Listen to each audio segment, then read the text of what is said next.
Hello. Hi, good afternoon. My name is Genevieve Long. I'm a reporter with the Epoch Times newspaper. I'm going to be in the West Bank next week, and I'm doing a story with UNRWA about small businesses that you guys have given money to.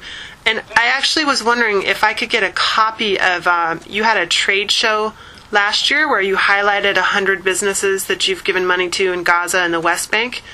Do you have a list of the businesses that were at that trade show? I don't have it here. You might have to contact the person who's in charge of the director who's in charge of the microfinance department in the West Bank. Okay, and what's his name? His name is Alex Pollack, Pollack,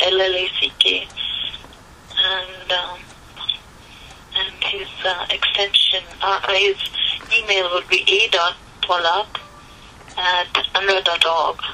Could you spell his last name again? Yeah, let me double check it for you. Hold on 1 second, okay?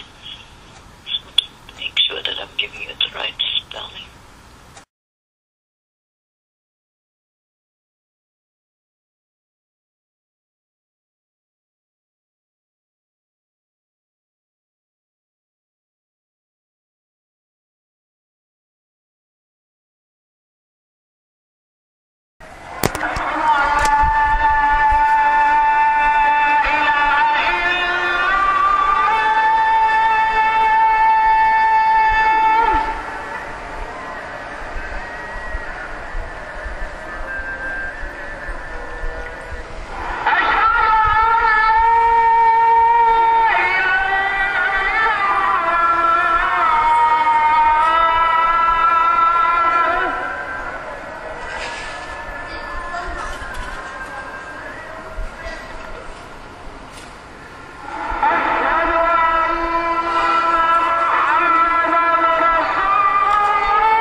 It's 9:30, and I'm in my room in Nablus, in Palestine, in the Western Bank. I'm looking out over the city of Nablus, the hills that stretch up behind the city, as the call to prayer sounds again for the 4th time today.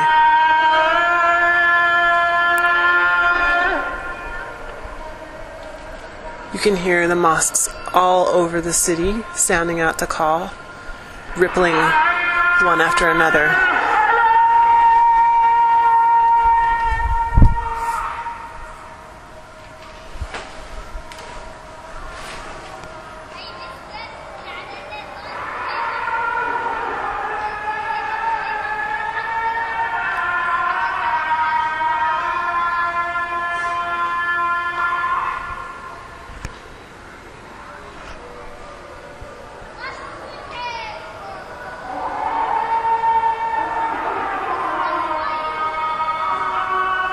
Nablus was nothing like I expected. I had certain fears and preconceptions before I came here, but now I'm going back to Israel, to my newspaper, with stories that I'm not sure how I'm going to tell, because I only spent about 3 days here. I'm not sure how I'm going to tell the stories about the people and who they are, and how they have managed to persevere despite what they've been through with the occupation of their land and with the fighting and the death that they've seen. I'm not sure how I'll describe the hills and their stark earth-like color, the way the buildings blend in with the landscape, seem to grow out of it. I'm not sure how I'll describe the chaos of the market in the town center. People yelling, carts coming at you from every direction, laden with fruits and vegetables, children running to and fro, old people, young people, men, women. It's chaotic, yet it's so well ordered. You don't feel unsafe here. You feel like you're part of a very tightly knit community, a very respectful community, and a community of people who are very warm, very open. But they also have many sad stories to tell. There's also a lot of hopelessness about their situation. More than once here, I had somebody I was interviewing tell me that they feel like they live in a prison in their own town. Nablus is encircled by checkpoints. It has mountains to the north and mountains to the south, and there are checkpoints on the east and the west. Just 2 weeks ago, Balatia checkpoint opened up again, which had been closed for years. And this has allowed a great deal of movement that wasn't possible for years. So the situation is changing all the time. Sometimes there are improvements. But the underlying current, the underlying feeling among the people here is that things really haven't changed. They've gone to really bad. They've gone from really bad to sort of bad.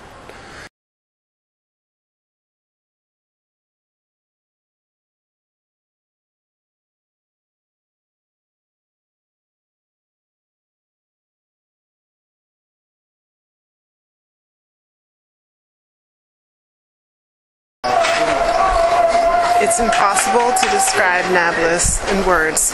It's a place that can only be experienced. As I walk through the market at the edge of the old city of Nablus, it's evening, it's 8 p.m., and the call to prayer is sounding.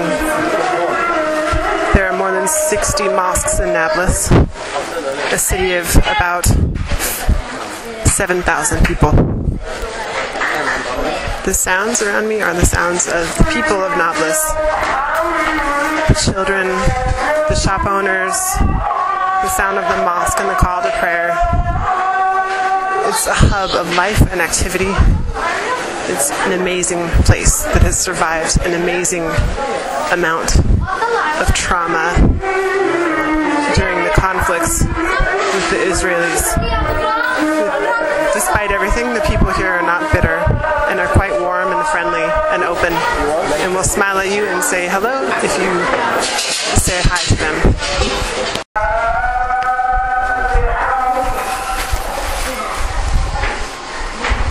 Assalamualaikum.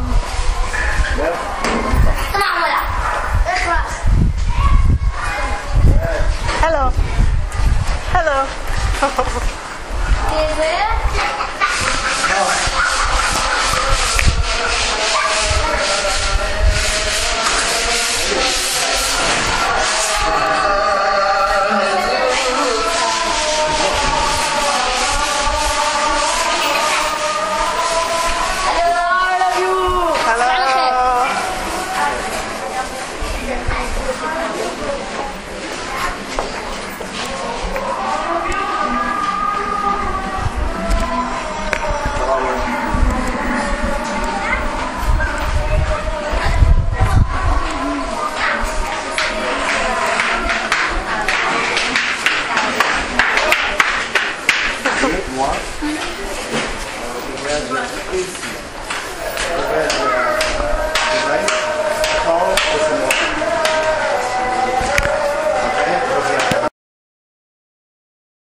him opportunity to develop their program, their projects. There's no opportunity. Maybe if he wants to buy raw materials, there's no guarantee to bring raw material from Israel. Also, the standard of living here is too low. It's difficult. Many projects closed here. Especially Many projects what here? closed. Close, okay. Closed. Especially when the IDF, Israel Defense Force, entered the Nablus city in 2002. Many projects closed. Also imposed checkpoints around the city. Right. So we lost many clients outside the checkpoints. Though all of them go to the bad portfolio. Oh. Yeah. But when they go to the bank, it's more difficult for them to get a loan, right? Banks stop their dispersed loans when they're from here. You cannot compare what was Nablus yesterday and now, because we are not see Nablus yesterday in the past.